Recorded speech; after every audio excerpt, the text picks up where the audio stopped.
Hi, everyone, and welcome to GLF Live. I'm Gabrielle Lipton, the editor of Landscape News for the Global Landscapes Forum, and today we're turning our attention to the landscape that covers more than 70% of our planet, which is the ocean. And it's going to be an important conversation because while we often hear about forests and mountains and other terrestrial landscapes in climate conversations, we hear far less about our blue spaces, which are similarly suffering from greenhouse gas emissions and global warming. So today we're going to get a rundown of what's being done to protect the ocean on a large scale through policy and through finance. And we have with us here Dorothée Herr, Manager for Ocean and Climate Change at the Global Marine and Polar Program at the International Union for Conservation of Nature, IUCN, which means she leads their international policy and private finance engagement on coastal and marine nature-based solutions. And she comes from a wide background of working with international organizations through the UN. She's authored numerous papers on ocean acidification, so she's really an expert on this topic. We're really looking forward to hearing from her today. So Dorothée, welcome, and thank you so much for joining us. Well, thank you for having me today. Really excited. Thank you. Great. So we'll dive right into something that I touched upon before, but the ocean has been largely overlooked by the climate change community, or at least not given the attention that it deserves. Why is this? Well, I think first to start, I do want to give recognition to those who crafted the 1992 actual framework agreement under the UNFCCC, because there in various paragraphs we have ocean related recognition or sort of action items already available. But I think over the years, we as the ocean community haven't done our job as good as the forest people to put these into action and really sort of highlight the ocean's role broadly in climate, the impacts of climate in the ocean you mentioned already. And I think it's not necessarily that, want to emphasize it's not that forests are better or oceans are better. And I never like this sort of comparison of, oh, one is getting more attention than the other. I think for the solution, we need both. And I think also when you look at it from a country point of view, specifically those coastlines, of course, small island states, they have been looking at ocean issues and adaptation needs for quite some time. But I think it's only been now in the last 10 years where there is an increased attention to ocean topics across the board, which is quite exciting. Yeah, that is nice. And we definitely want to get back to what's been happening in the last 10 years and where that's heading. But first, if you could tell us a bit of the ocean science and what's happening in ocean decline and how are greenhouse gas emissions affecting it? And if it keeps going on the track that it's on, where are we headed? Yeah, I think also to say that the IPCC actually did a great report just about, I think, a year or two ago by now to really look at sort of the science on top of the usual assessments on ocean and the cryosphere, actually. And I think the main impacts that we see from CO2 emissions and sort of the broader greenhouse gas emissions is on one hand ocean acidification. So the ocean takes up more carbon, which is indeed a favor to us, but it comes with side effects to, it can be detrimental for some calcifying organisms, for example. But then we also have ocean warming. So the whole temperature across the board is going up, which means species are shifting, species are reaching their tolerance level. So again, how can we help them to sort of,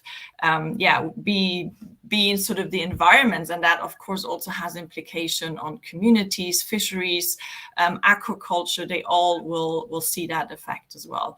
And then we also saw deoxygenation, so that we see patches in the ocean that really have less oxygen available, which again has consequences for species. And then last but not least, what we've seen also more recently is sort of heat waves, marine heat waves that really come sort of a bit under the extreme weather events as well. So I think all in all, we see across both the temperature, but also the chemical changes really affecting marine life, and then in consequences also affecting coastal, but also global, us as a global community as well. Mm-hmm. And to kind of tangent off that a little bit, there's a phrase that we get every second breath from the ocean.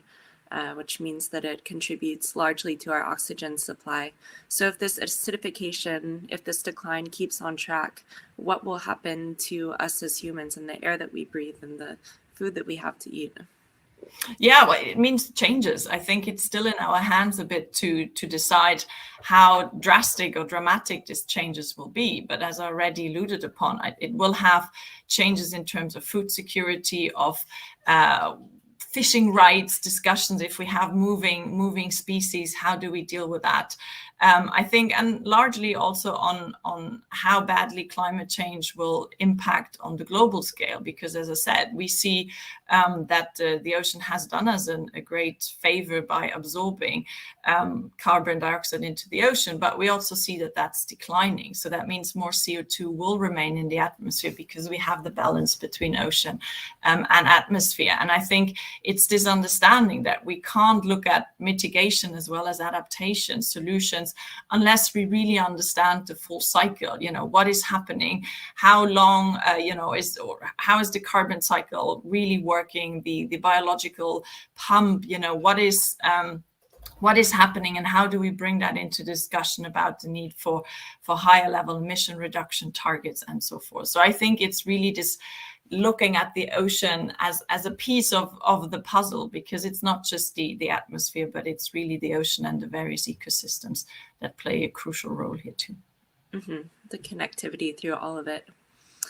I would like to pivot just a bit, and something that you've been saying, something that I've been trying to consciously say, is the ocean rather than oceans, which is something that I learned recently. And it comes from a bit of UN language and campaigning around the concept of one ocean rather than the Pacific, the Atlantic, the Indian, the differentiation that we often hear and are grow up learning. Why is this? Why is it important to frame the ocean as a single entity? Yeah, I think, again, it's like you said, it's the connectivity. Surely there are specific characteristics that we see in the various sort of ocean basins. And also, obviously the needs of Arctic communities is different than those within the SIDS. There's different ecosystems that we need to know about and how to manage them. But I think, again, when we talk about the big picture of temperature and carbon, this is all a cycle. So we really need to think about it as one ocean, and we know there are no boundaries in that sense. Everything is fluid. So how can we also take that into account? And I think, yes, there might be more local or regional solutions, but on the global scale, we are better off thinking as sort of one connected ocean that is connected with the atmosphere, that is connected with the land. Mm-hmm. And I think that leads well into my next question, which is about policy. And much of the ocean is in a territory called high seas, which means it isn't regulated by any specific state. And this concept of one ocean, I mean, it's massive. It covers 70% of our planet or more. So could you, for those who don't know, give a quick rundown of how ocean policy works and what some of the main barriers are for extending ocean policy to where it needs to go? Indeed. I mean, there is the United Nations Law of the Sea Convention. So that is actually the sort of the global agreement that discusses or brings the nation together to discuss sort of the various big high-level topics on the high seas. But then, of course, there is a subset of other agreements that look at, for example, the London Dumping Convention, what is happening, of what shouldn't be put into the ocean, basically. There are various regional management organization, fisheries organization, and then you have the global conventions like the CBD, biological diversity, or the UNFCCC climate. So I think the ocean, has sort of its various subsets and sectors, but I think it's indeed important that we have a broader effort to sort of how we manage also those areas, as you said, that are not under the jurisdiction of one nation. And I think here, specifically also vis-a-vis climate change, it's extremely important to look at the various sectors, what are the impacts, what are, again, the opportunities also. And I think specifically on adaptation, the need to create resilience, because these are large areas. And to some degree, I think we And that is a bit out of sight, out of mind. And maybe also the answer to your first question, that why haven't we paid so much attention to oceans? But I think we really need to understand that keeping the ecosystem functioning intact, keeping this carbon cycle function intact is incredibly important for the globe as a whole. And that's why it's so important that we also manage the high seas really accordingly, and with climate change sort of in the back of our mind. Even if it's the marine people doing the sort of the policy making there, it is extremely important that topics like climate change are part of those discussions as well. Mm-hmm. Thank you for that really nice overview. And something that you mentioned in there were the different sectors that come into play in the ocean. And there are so many. There's fisheries, there's transportation, there's waste management. What specific sectors would you like to see most urgently addressed in new ocean policy? Yeah, I think it's not one versus the other. I mean, I'm usually a very optimistic, hopeful person, but we are 5 to 12. Some might even say, it's already 5 past 12. So I think we need to address them all across the board. And I know, the different sort of topics come in sort of cycles of attention, and plastic got a lot of attention in the last few years, which is fantastic. And I think that sort of for me is also in the part of reducing the other stressors, because indeed CO2, when we talk climate, is the biggest stressor, but when we talk resilience, we want to reduce other stressors or other human-induced stressors, and indeed plastic is here a big one. But I think what we need to couple is sort of reducing the stresses on one hand, but actually increasing conservation or restoration activities, because also as good and as needed and as urgent we need to reduce plastic, still if we manage the actual areas badly, if we destroy them in different ways, unsustainable fisheries, whatever it might be, then I think we still haven't sort of managed to look again at this holistic. So it has to be reducing the other stresses, but then also actively going into conservation, restoration measures, and that again can go from full no-take protected areas to sort of multiple use zones. Okay, thank you. And in terms of resilience and adaptation, which were words that I just pulled out of what you just said, I'd like to move into what's happening with small island states, which you mentioned as well. And I was once in the Maldives where they were piping in sand to keep the islands there because they were just drowning already. So what is happening with small island states, and what can be done? Are we past the point of no return to help some of them, or are there ways that they can still adapt and build resilience on their own?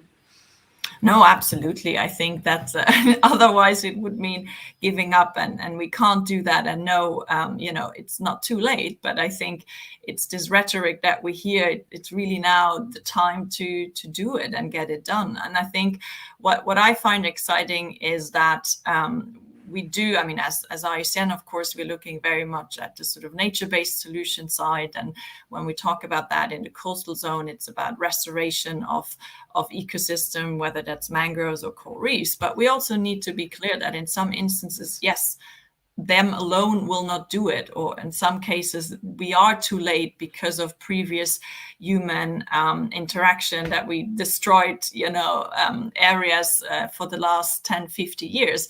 And imagining now that mangrove is going to be doing its job it could do if it was intact, but the restored or the restoration takes, of course, much more time. So I think that the first is really to ensure that we are not degrading any further of those healthy ecosystems that we have. And then on the other side, I think we see the linkages, what it's often referred to as green-gray infrastructure, or gray, green, blue infrastructure, where we indeed have the opportunity to sort of work a bit more with the engineering side, a bit more sort of the harder infrastructure.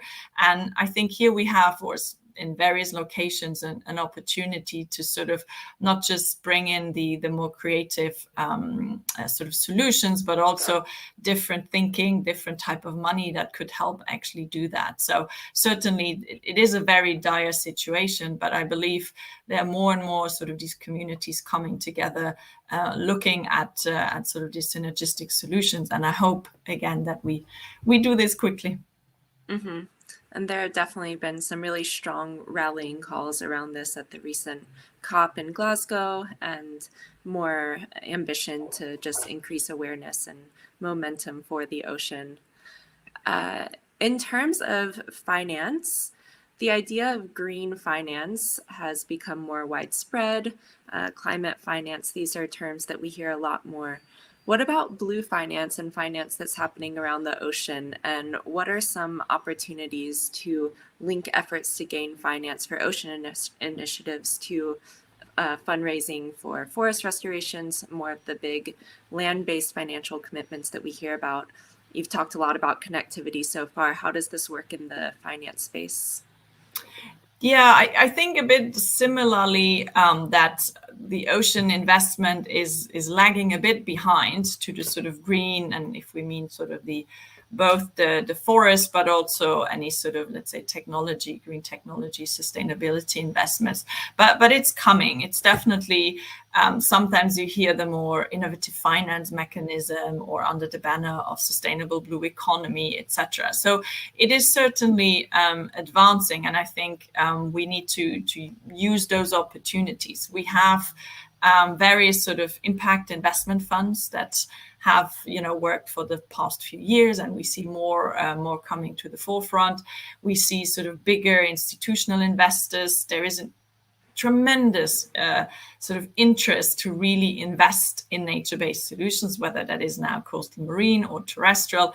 And I think it's sort of on one hand seizing that opportunity, but also making sure it's done right.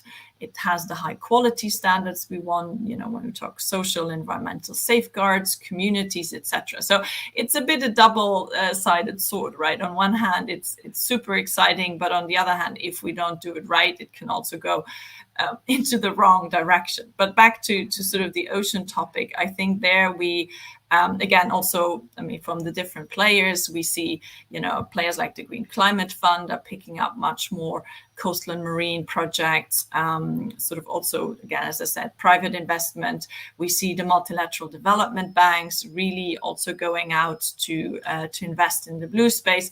But again, here may be a plug for nature-based solutions again, because for sort of blue economy efforts like reducing emissions from shipping or renewables also count as part of those, which in itself can be great. And there needs to be certain risk reduction vis-a-vis biodiversity impacts and so forth. But I think where we still need a lot of support is making sure that we have these bottom-up, really impactful nature-based solutions project. And maybe if I be so kind to make my own plug, because we just haven't started a podcast series talking exactly about that, investing for ocean impact, where we're talking to the project developers, the local communities, the impact investor, the bigger financiers, to sort of get a bit real, if you like, in terms of what is working, what's not working, and where do we need to add a bit more speed to the effort. But it's an exciting space indeed. Fantastic. And could you let us know the name of that podcast so that my colleague can drop that in the chat and then people can find it? Investing for Ocean Impact. Investing for Ocean Impact. Thank you. Look forward to listening into some of that. And in terms of the nature-based solutions that you're stressing so strongly, are there certain blue coastal marine nature-based solutions that deserve or need finance the most, that have power to really create some of these mitigating or adaptive measures quickly? Indeed, I think, and thank you for also mentioning both adaptation and mitigation, because I think it's not one or the other. Some have my stronger features versus mitigation, but we have also, the coral reefs, the adaptation value is immense, and beyond, whether you call them co-benefits or however you name them, it's sort of, again, the package deal of being there for local communities, the nursery grounds for fisheries, whether it's local or commercial. And I think this, you don't get a better package deal, if you like, than investing in the mangroves, in the coral reefs. And I think there is a lot of focus to some degree on the coastlines, but that's also where we have those precious ecosystem. There is a lot of pressure outside from communities or broadly from development, etc. But I think it's also where we have the biggest meaning for making it right and working for solutions that where again also both, I mean, just because we talk private sector finance, it doesn't mean that philanthropic or sort of government support is let off the hook, right? This is about increasing finance, funding, investment across the board. But I think in the coastal space, we can really show how these projects between the private sector and sort of NBS can actually work. And I think that is quite exciting, but it's happening. We have the projects, we see them emerging, but it's now a question of scale and sort of mainstreaming. Mm-hmm. Thank you. And we have some questions coming in from the audience. One is related to this topic. I'll save it for the end still, but I just wanted to take this moment to say that whoever's listening on whatever platform you're listening from, feel free to type a question or two in the chat box, and we can hopefully have some time for those at the end. So I just want to touch on one more topic before we go to those audience questions, which is that we are now a year into the UN Decade on Ocean Science, which is trying to address the fact that there are huge gaps in ocean science. There's a lot we don't know about our blue spaces. We know only of a fraction of the species that live therein. I think we've explored only 5% of our oceanic waters. So there's so much we don't know.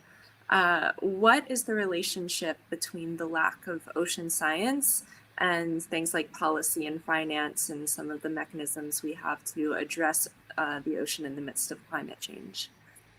Yeah, I think I want to start answering that one by saying we have enough science to do something, because I think the narrative sometimes around the lack of science leads to, oh, we don't know enough, so let's move. And sometimes you get the impression that in order to do something good, we need more science, but in order to avoid something bad, there's not this high pressure on providing much more data and information. So I think it's also important to, yes, there's always more to be known. And for sure, the ocean has areas, and the deep sea, is less explored and researched than many other parts of the ocean or land in general. So I think absolutely. And I think what we have with the UN Decade is giving it, again, a space and attention that I think it deserves. That also, as I mentioned, when it comes to sort of finance, that, again,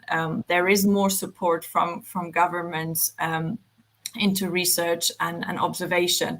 And I think also bringing in this, not just for the sake of research, but how do we connect this much better to solutions? And again, bringing this back to the UNFCCC, there is a whole research and observation agenda, which also touches already on ocean data, etc. And I think here it would be fantastic if over the next few years, really, there is the increasing collaboration, north-south, whichever type of sort of collaboration there is, to really improve also the areas that might be sort of more underfunded or under-researched when it comes to regional or sort of local understandings of certain settings or characteristics. So I think, again, using this as an opportunity to bring partners together, as well as highlighting it sort of as a sort of communication tool, because I think it gives it really the well-deserved and needed platform.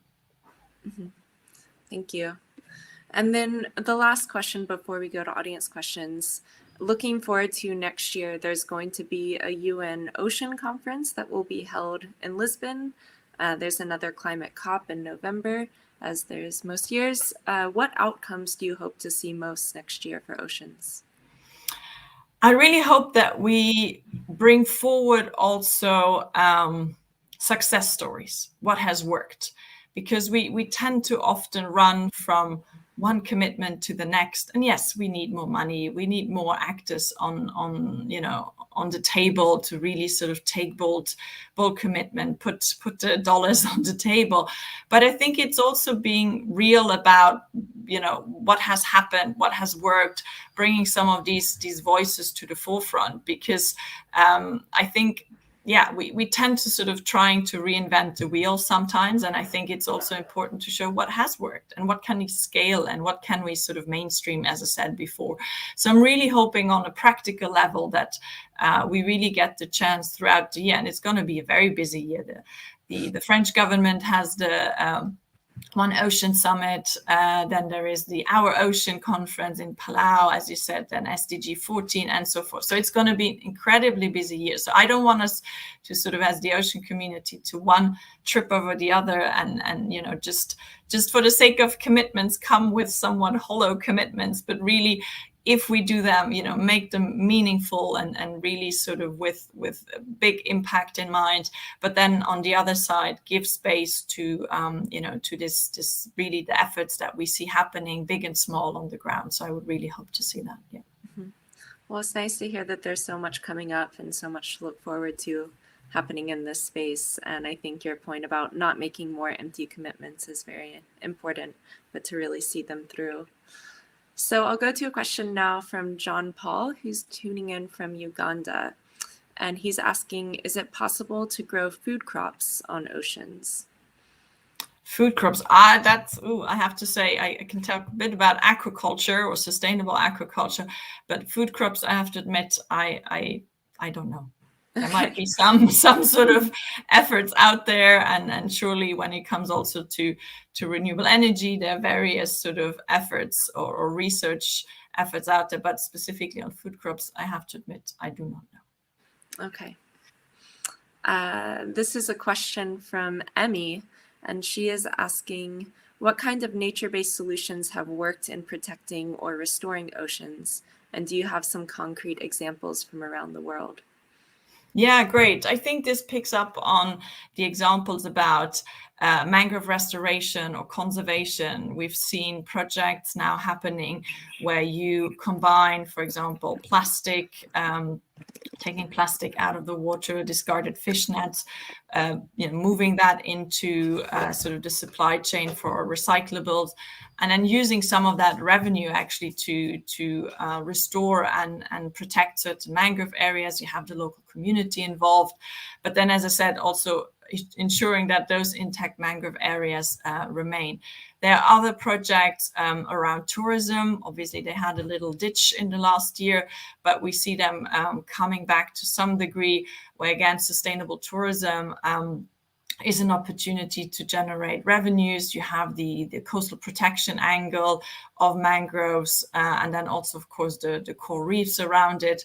Or, as I said, aquaculture, we see opportunities around restoring abandoned shrimp ponds, getting a higher yield for the local farmers due to some premium products. So I think the poster child is always the mangroves, to sort of show both adaptation. I haven't talked about the carbon or carbon credits, but I think it's looking at these multiple benefits again, whether it's climate, biodiversity, and if we have there the mangroves, coral reefs, seagrass is of course part of the equation. I think we see those happening really across the board. Mm-hmm. It is nice to see more attention coming towards things like seagrass. I think people get fascinated in these nature-based solutions that offer such potential, and it's nice to see some of these coming from the ocean making their way around headlines more and more. One last question. I know that we're coming a bit up on time here, but it's from Musa Ibrahim, who's watching in from Nigeria, and asking, one of the major problems of our ocean is overfishing and plastic pollution. What can you suggest to mitigate these challenges? Indeed, these are some of the bigger other stressors than the CO2 challenge. And surely, I mean, there are topics like reducing harmful subsidies that play a very important role here. And there are various efforts, under the World Trade Organization and so forth that are happening. So there are, of course, big players here and a lot of different interests. But I think that is certainly a route that, that is worth pursuing for sure. And I think similarly on the plastic side, as I said, I think there we have seen both from local communities up to the big corporates to really taking big steps. I know, again, I'm not the expert here on the plastic side, but some sort of thinking about also broader global agreement around the reduction of plastics. But I think from a very positive angle, that's certainly where we've seen the biggest steps, because it's a very concrete issue. It's a visible issue out there, so you can rally the public very well behind it. And I think it's also, how can we ensure that that continues, because surely there's much more to be done on plastic, again, whether it's the microplastic up to the bigger particles that need to be addressed. And I think here the sort of word on circular economy is also very important. So how do we not just look at that single point, but how do we look at that from a very circular point of view? Mm-hmm. Which I think comes right back to the point that you first made in this conversation, which is that everything is connected and we have to adjust things as such. And I know we've covered so much in this conversation. It was too brief to dig in more, but thank you so much for sharing on everything from policy to finance to some of the most powerful nature-based solutions that we have in mangroves. And potentially some entrepreneur listening out there is going to take up food crops growing in the ocean. Please reach out. Please reach out. Yes, indeed. And we have a question in the chat here. Can we see this interview later? And yes, to anyone who's listening, this will be republished and you can listen back and share it at any time. And I want to thank everyone listening. It seems like we had a wonderful global audience today. So thank you for taking the time to join us. And Dorothée, thank you for taking the time to join us, and really looking forward to seeing the outcomes that should come next year. Pleasure. We'll stay in touch. Thank you so much. All right. Goodbye. Thank you.